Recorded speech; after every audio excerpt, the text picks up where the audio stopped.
늘 축복합니다. 우리 하나님 주시는 말씀은 시편 8편 1절부터 9절까지의 말씀입니다. 시편 8편 1절에서 9절입니다. 저 여러분이 말씀을 교독하겠습니다. 저부터 읽겠습니다.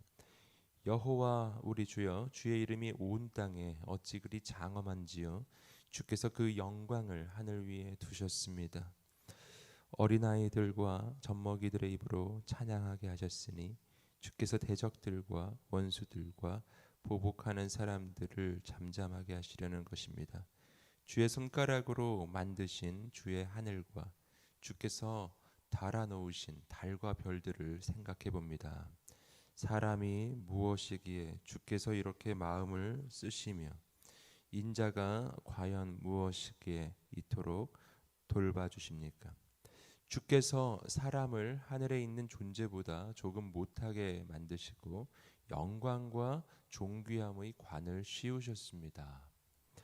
또 주의 손으로 만드신 것을 사람이 다스리게 하시고 모든 것을 사람의 발 아래 두셨습니다. 곧 모든 양들, 소들, 들짐승들, 공중의 새들, 바다의 물고기들, 바닷길을 헤엄쳐 다니는 모든 것들을 다스리게 하신 것입니다. 여호와 우리 주여, 주의 이름이 온 땅에 어찌 그리 장엄한지요. 아멘. 오늘 이 말씀은 다윗이 온 세상을 바라보면서 하나님을 찬양하는 그 찬양의 시입니다.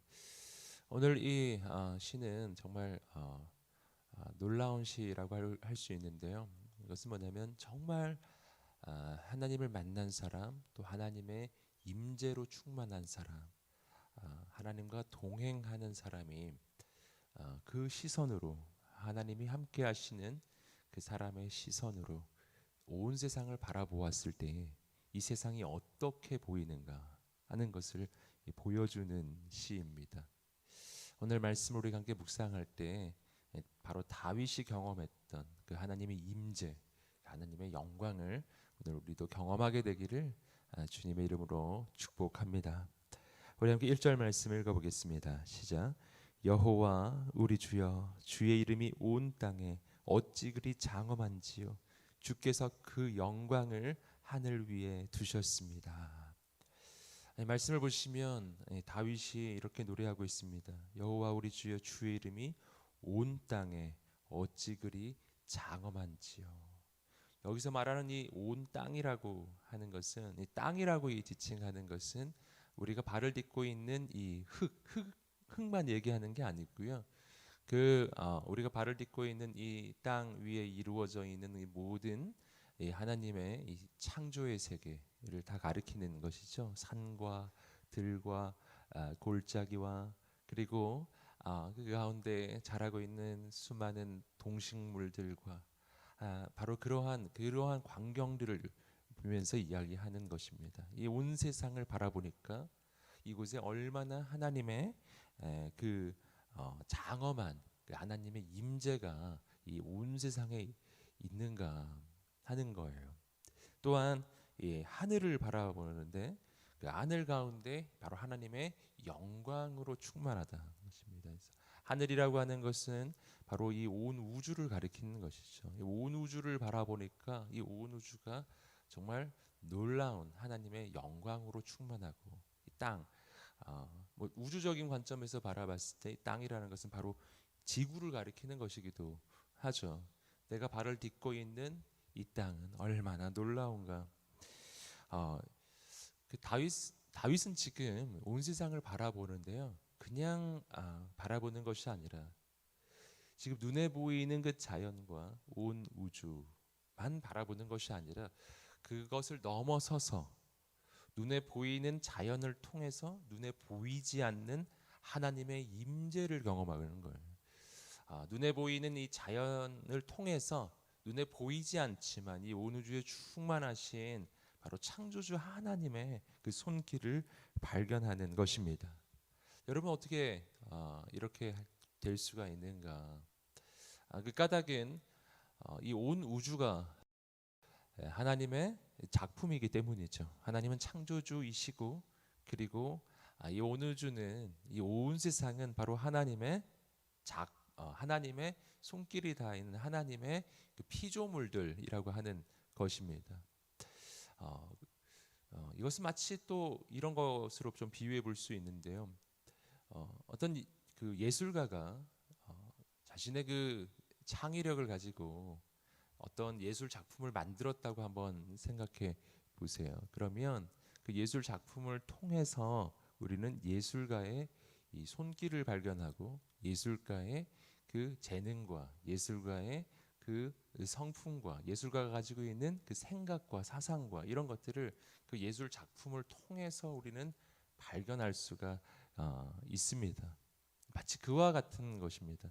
온 우주가 하나님의 작품이라면, 하나님이 온 우주의 창조주이시라면, 바로 이 온 우주는, 이 온 우주, 온 세상을 지으신 창조주 하나님의 손길이고, 그것을 통해서 우리는 하나님의 그 성품과 그 하나님의 특성과 그 하나님의 생각과 하나님의 마음을, 하나님이 지으신 그 작품을 통해서 알고 만날 수가 있는 것입니다. 그래서 이 부분이요, 하나님이 지으신 피조물을 통해 창조주를 만나는 이러한 것이 오늘 다윗의 시편에만 등장하는 것이 아니라 사실은 기독교 역사의 전통 가운데, 이 영성적 전통 가운데 굉장히 큰 한 흐름이죠. 자연을 통해 하나님을 만나는 것, 온 세상을 통해 하나님을 만나고 하나님이 지으신 작품을 통해 하나님을 만나는 것입니다. 그래서 우리가 정말 성령 충만함을 받고 진짜 예수 그리스도를 만나서 내 영혼이 거듭나서 내 영혼이 깨어나고 내 눈이, 영적인 눈이 열려지게 되면은 우리가 온 세상을 바라볼 때, 자연을 바라볼 때, 우주를 바라볼 때 우리는 그 가운데 하나님을 발견하죠. 여러분, 이런 간증들 들어보신 적 있으시지 않으신가요? 어디 수련회 가가지고 아주 은혜를 받는다거나, 혹은 기도원에 올라가가지고 정말 하나님의 임재를 경험하고 하나님을 만나고, 그리고 나서 딱 나왔을 때, 그 기도원에서 나왔을 때, 그 수련회장에서 나왔을 때 이 온 세상이 달라 보인다, 이런 이야기 많이 들어보지 않으셨어요? 딱 나오니까 정말 조금 전까지만 해도 그냥 나무에 불과했는데 하나님 은혜를 받고 보니까 나무가 하나님을 향해 막 찬양하는 것처럼 보이고, 이 온 세상이 그냥 예전에는 그냥 원래 있는 그런 것이었는데 예수님을 만나고 하나님 살아계신 것을 알고 나서 하나님의 임재로 막 충만해지고 나니까 세상을 이렇게 바라보고 자연을 바라보는데 그것이 너무나 아름답게 보인다. 이전에 발견하지 못했던, 이렇게 이 하나님 지으신 이 피조 세계가 정말 이렇게 아름다운지를 몰랐었는데, 하나님을 만나고 나니까 너무나 아름다운 것을 내가 알게 되었다, 발견하게 되었다. 여러분, 이런 간증들 굉장히 많죠. 여러분, 근데 이것은 그저 기분 탓이 아니라는 겁니다. 그것은 진짜 실제 사실이에요. 오늘 우리가 거룩한 하나님의 임재 가운데서 우리의 눈이 열려지고 우리의 모든 영적인 감각이 열려지기 시작하면 우리는 하나님이 지으신 온 세상을 통해서, 하나님이 지으신 온 우주를 통해서 우리는 하나님을 만나게 될 것입니다. 온 우주는 하나님의 임재로 충만합니다. 왜냐하면 그럴 수밖에 없죠. 여러분, 하나님께서 우주를 지으신 것이 맞다면, 하나님이 이 지구 전체를 지으신 것이 맞다면 하나님은 지구보다 크신 분이시고 하나님은 우주보다 크신 분이신 줄 믿습니다. 무언가를 지으신 그분이 지어진 것보다 더 크신 분이신 게 확실하죠. 여러분, 그렇기 때문에 여러분, 하나님은 그 무소부재하시다고 하죠. 아니 계신 곳이 없으신 분, 온 우주에 충만하신 분, 하나님의 임재는 온 세상에 충만합니다. 여러분, 다만 내 영혼의 눈이 닫혀 있어서, 내가 영적인 감각이 닫혀 있기 때문에 그것을 발견하지 못하고 보지 못하고 있을 뿐이에요. 여러분, 세상의 무신론자들, 진화론자들은요, 이렇게 보지 못합니다. 이들은 하나님에 대한 감각이 닫혀 있기 때문에, 하나님을 부정하기 때문에, 그냥 세상을 바라보면 이 세상은 그저 진화된 어떠한 물체에 불과하게 되는 거예요. 내 인생을 바라보고 나 자신의 존재를 바라보아도 그냥 우연히 한 동물이 진화된 그냥 동물처럼만 느껴지는 거예요. 그러니까 한없이 무의미한 것이죠. 여러분, 살아계신 하나님, 온 우주를 지신 창조주 하나님을 만나는 순간 모든 것이 다르게 보이기 시작한다라는 겁니다. 온 세상은 하나님의 임재로 가득하고 내 인생은 하나님의 섭리로 충만하다라는 것입니다. 우리 인생에 그러므로 어떻게 그 변화가 일어나겠습니까?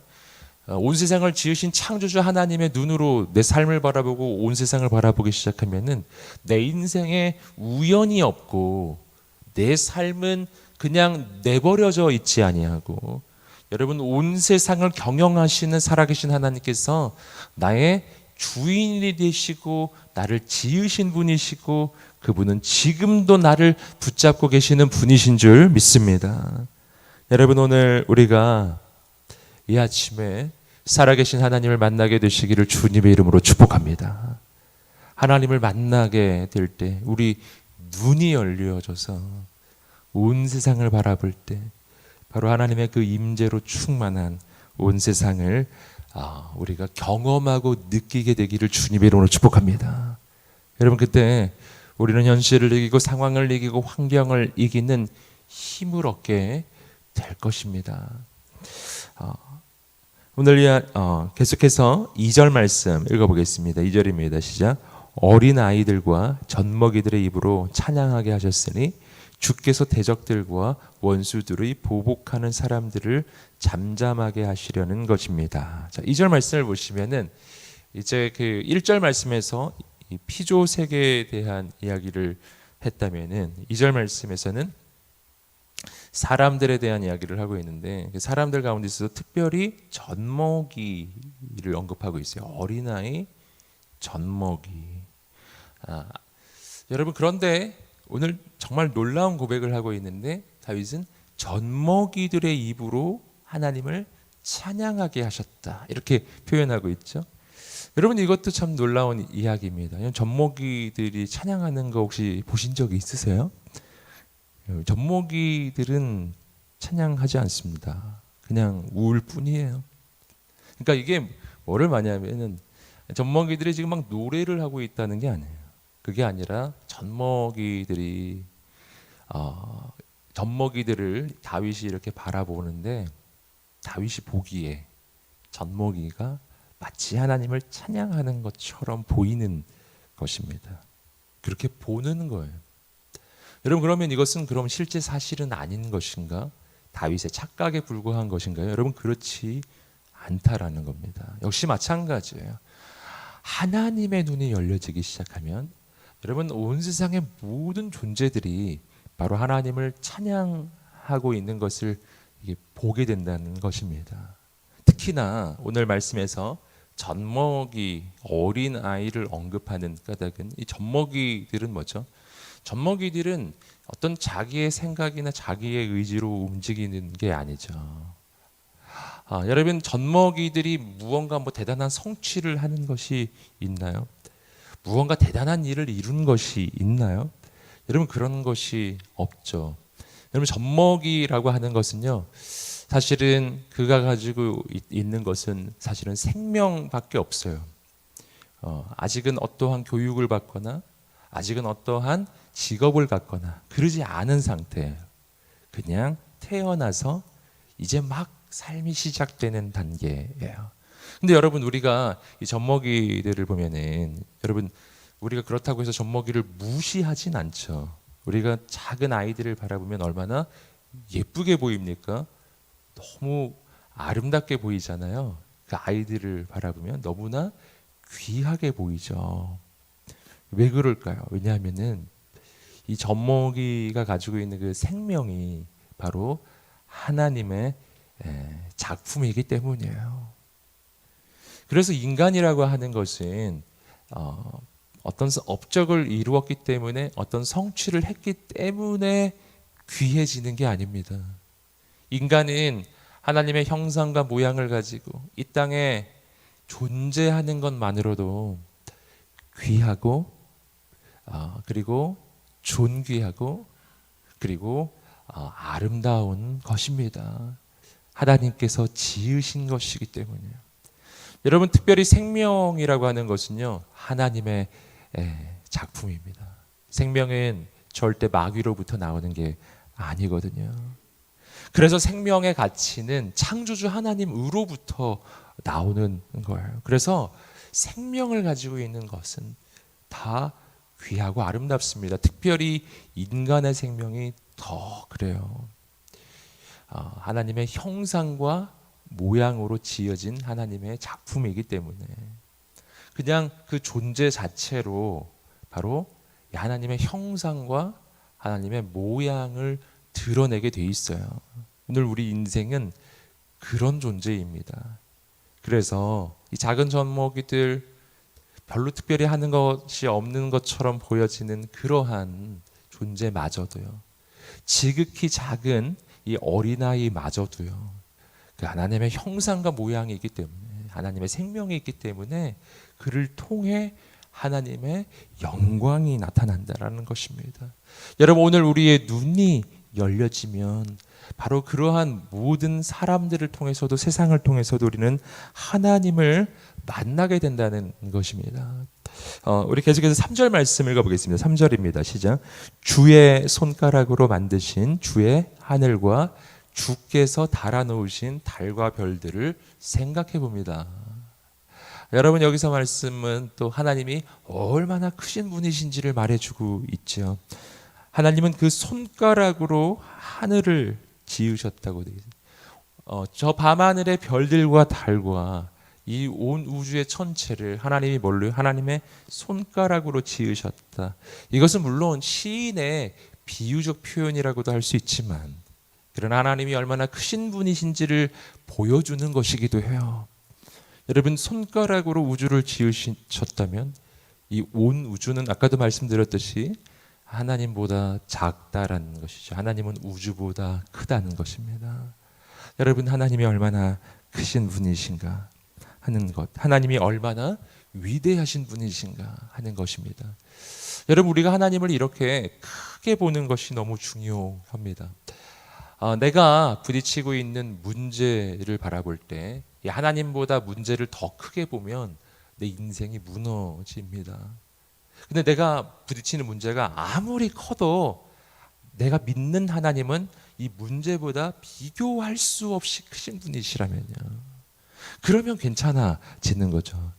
여러분, 내가 부딪히고 있는 문제가 아무리 커도, 여러분, 내가 발을 딛고 있는 이 땅 위에서 일어나는 땅의 일에 불과해요. 이 땅의 일이라는 것은 뭐죠?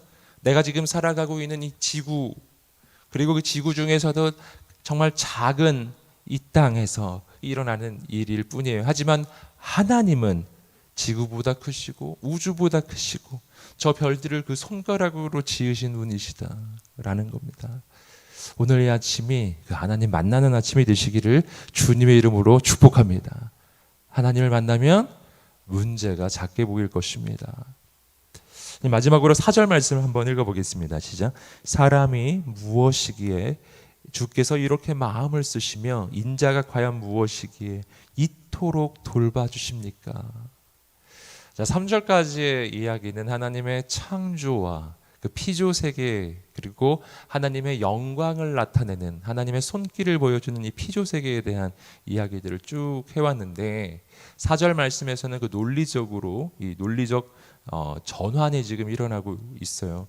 하나님의 손길과 하나님의 작품에 대한 이야기를 하다가 갑자기 인간 자신에 대한 이야기를 하는데, 하나님이 인간을 너무나 귀하게 돌보고 계시다, 이렇게 말하는 거예요. 여러분, 어떻게 이렇게 논리적인 흐름이 이어지죠? 온 우주를 지으신 하나님에 대해 이야기하다가 갑자기 인간을 돌보고 계시다. 여러분, 이게 어떻게 연결되는가 하면요, 이 하나님의 창조가 어떻게 이루어졌는가 하는 것을 보면 이 흐름을 이해할 수 있습니다. 하나님이 온 우주를 지으실 때, 여러분, 창세기 1장 그리고 이 장에 이어지는 그 창조의 기사를 보면은 하나님은 바로 6일 동안 온 우주의 모든 만물을 지으셨습니다. 그리고 인간을 언제 지으셨죠? 6일째 되는 날 가장 마지막에 인간은 지어졌습니다. 시간적 순서로 보면은 6일 동안 하나님이 온 우주를 지으셨기 때문에 인간이 지어지는 순간은 바로 6일째 되는 날 오후 시간이 아니었을까라고 생각이 듭니다. 여러분, 인간이 지어지고 아담이 눈을 떴을 때, 흙으로 하나님이 인간을 지으시고 그 코에 생기를 불어넣으셨을 때, 그 아담이 흙덩어리에서 살아있는 생명체로, 살아있는 영으로 그가 눈을 뜨고 일어났을 때, 그때 아담이 가장 먼저 목격한 것이 무엇이겠어요? 하나님이 지으신 온 세상이죠. 하나님이 지으신 온 우주예요. 지난 6일 동안 하나님이 지어 놓으신 하나님의 완성품인 지구와 온 우주를 보았을 것입니다. 얼마나 아름다웠을까요? 여러분, 여기서 우리는 중요한 사실을 발견한다는 거예요. 가장 마지막에 지으신 인간, 하나님의 형상과 모양으로 지으셔서 하나님과 같은 영적 존재로 지어져 있는 인간이에요. 하나님과 같은 성품, 지정의를 가지고 있는 그러한 인간, 그 인간을 하나님이 지으셔서 그 인간을 가장 마지막에 지어주셨다라는 것은, 인간을 짓기 이전의 모든 것은 인간을 위해 지어주신 것이라는 거예요. 인간을 위해서 지어주신 온 우주예요. 여러분, 인간에게 주시는 선물로 지어진 온 세상이에요. 할렐루야. 여러분, 여기서 우리는 하나님께서 우리에게 주신 것이 아들 예수님만이 아니라는 것을 알 수가 있는 것입니다. 하나님은 아들 예수님을 주시기 이전에 온 우주를 우리에게 주셨어요. 여러분, 밤하늘에 달과 별을 지어주시는 분, 여러분, 우리는 지금 알고 있죠? 그게 얼마나 대단한 것인지요. 그냥 점과 같은 별이 아니잖아요. 여러분, 정말 몇 광년, 몇백 광년, 몇십만 광년 떨어져 있는 곳에 지구보다 큰 천체가 있는 거, 여러분, 그런 것이 지금 우리가 별로 보이는 것이잖아요. 여러분, 하나님께서 오늘 우리가 밤하늘을 바라볼 때 그 아름다운 그 별들을 이렇게 바라볼 때 그 별 하나를 짓기 위해서는 정말 이 큰 우주 가운데 그렇게 큰 그러한 행성들을 하나님이 친히 지으셨다라는 것을 한번 상상을 해보십시오. 나에게 저 밤하늘을 보여주시기 위해 그렇게 크고 놀라운 일을 하나님이 이루셨구나. 하나님께서 이 온 세상을 지어주셨구나. 지금도 과학자들이 지구와 같은 행성을 온 우주에서 찾아보려고 애를 쓰지만 찾지 못했습니다. 여러분, 그 지구와 비슷한 게 있을진 모르지만 인간이 살기에 가장 적합한 지구 같은 곳은 없다라는 거죠. 여러분, 왜 그렇습니까? 왜냐하면 하나님이 인간을 위해 가장 최적화 시켜서 지어주신 이 별이 지구이기 때문이죠. 여러분, 이 모든 것이 하나님의 선물이에요. 그래서 이 우주를 바라보고 세상을 바라볼 때 이 시편의 기자는 그것을 느끼는 거예요. 하나님이 인간을 어떻게 이렇게까지 돌보시는가, 어떻게 이렇게까지 인간을 붙잡아 주시고 인간을 이렇게까지 대우해 주시는가, 어떻게 인간을 위해 이 모든 것을 주실 수가 있는가, 이런 것을 다윗이 지금 보고 느끼고 있는 거예요. 여러분, 그러니까 우주를 바라보고 세상을 바라보기만 해도 이 다윗은 감동과 감격이 그냥 밀물처럼 밀려오는 거죠. 여러분, 이렇게 돌아보면요, 오늘 우리의 삶에는 이미 하나님의 은혜와 손길로 하나님의 축복으로 가득한 인생이라는 것을 우리가 알게 되는 거예요. 오늘 이 아침이 그 하나님을 만나는 아침이 되시기를 주님의 이름으로 축복합니다. 오늘 우리가 예배하며 기도하며 나갈 때요, 세상이 다르게 보이게 되기를 축복합니다. 온 세상이 하나님의 임재로 충만하구나. 온 우주가 하나님이 날 위해 지어주신 것이구나. 그 하나님이 나를 지켜주지 아니하시겠는가? 그 하나님이 나를 돌보지 아니하시겠는가? 할렐루야. 여러분, 오늘 아침에 그 믿음이 있게 되기를 주님의 이름으로 축복합니다. 우리 함께 기도하며 나가겠습니다.